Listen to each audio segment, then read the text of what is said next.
You were a healthcare professional before you became an elected official. So, as a dentist, viewed through that lens, how do you see these new reimbursement rules that really cut the reimbursement rates?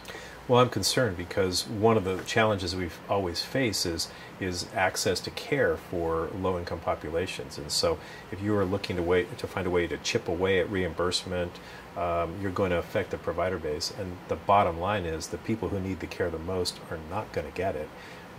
So I really question why we're going in this direction.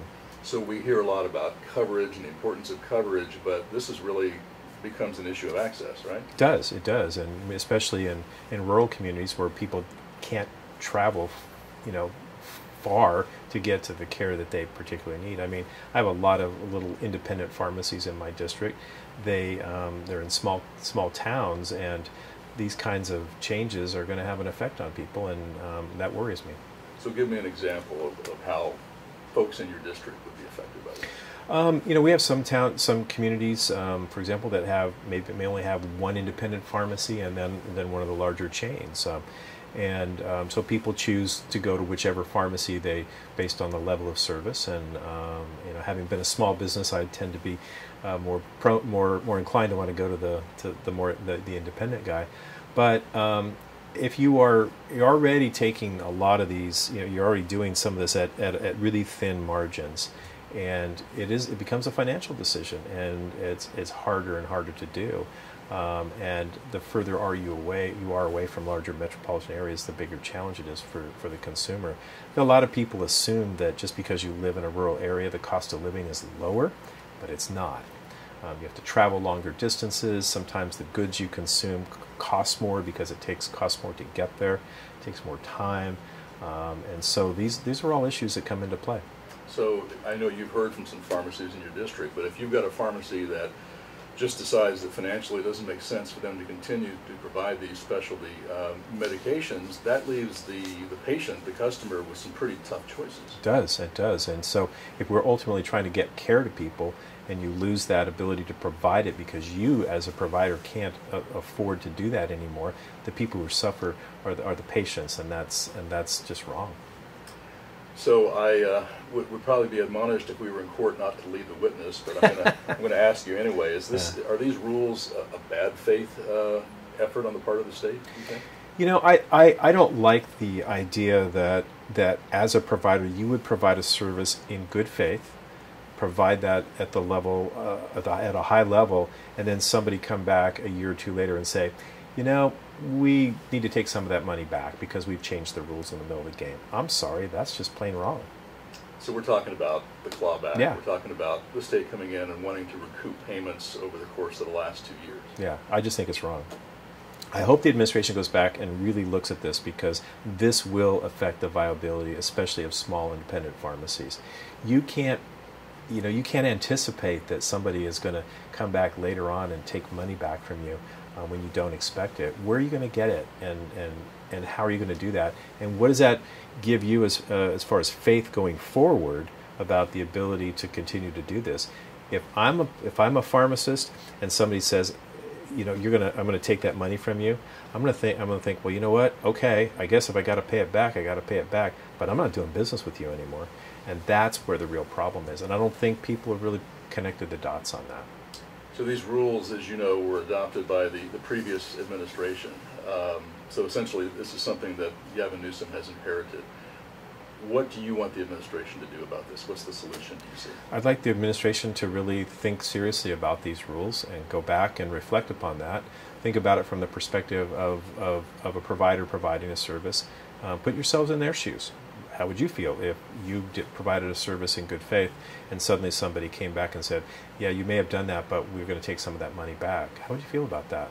It's not fair, and I think we need to really look closely at that, especially if we want to continue to provide service and have this provider network available, because you burn your provider networks, they leave, and now you've got people who need care that aren't going to get it, and that's the bottom line. Do you think this administration is going to be receptive to this? I hope so. I don't know. I mean, it's a new administration. I think some of the folks in the agency were there with the Brown administration. But I hope that they think seriously about that. When Governor Newsom talked about his wanting to take care of California, all of California, including rural California, that perked up my ears. This doesn't bode well for rural California. It doesn't bode well for my district, and that really concerns me. And you don't represent, obviously, urban areas, but it's a problem, as you know, for inner city pharmacies as well. Same thing.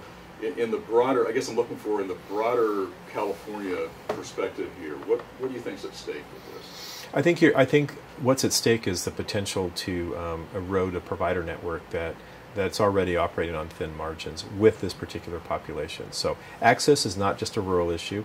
Access is communities that struggle to attract providers, and that can be in big cities. It can also be in rural communities and other places in between. They're just parts of communities that have a hard time struggling to provide to attract and retain providers. So as you potentially take from these providers, you really run the risk of eroding your provider network, and that's really hard to rebuild. We saw, and I'll give you an example of that. We saw when the cutbacks in the recession happened with rates for Medi-Cal providers, for physicians, dentists, and a variety of folks, we saw the provider networks go down. And it takes a long time to rebuild that. We're 10 years out from that, and some of those networks are not completely rebuilt. And part of it's faith that the system is going to be there to protect us, and part of it is just simply economics. It's really difficult on thin margins to provide that level of service. So you're creating healthcare deserts. Potentially we are.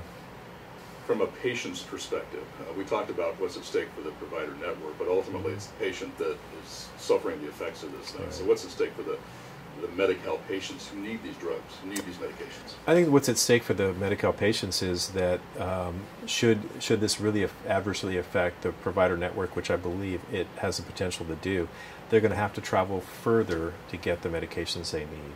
And that is hard in some communities. Whether you're in an urban area that's underserved, having to travel out to further out from your home to get your medications is a hardship. We're talking about a Medi-Cal population. These are not wealthy people who can suddenly just hop in their car and drive across town, or in my district drive 50 miles to another pharmacy somewhere. So transportation is an issue. And time, and I just fear that you're going to see people not getting the care they need, and that's ultimately potentially costs the system more, because you can't get your medication when you need your medication because you can't get access to it. You're going to end up in an emergency room. You're going to cost the system a lot more money. So at times I feel like we're being kind of penny wise and pound foolish here, because it's like, look, these are the reason you treat chronic diseases with medications is to prevent the outcomes that you're trying to avoid. And if people don't have access to their medications, taking them on a regular basis, you're going to end up with much bigger problems on the other end. We saw that. We predicted this when we cut dental benefits for adults. Said people are going to end up in emergency rooms. Well, if you make it too hard for pharmacies to provide these services to these patients, they're going to end up in emergency rooms, and it's going to cost you a whole lot more than you think you're saving by doing this.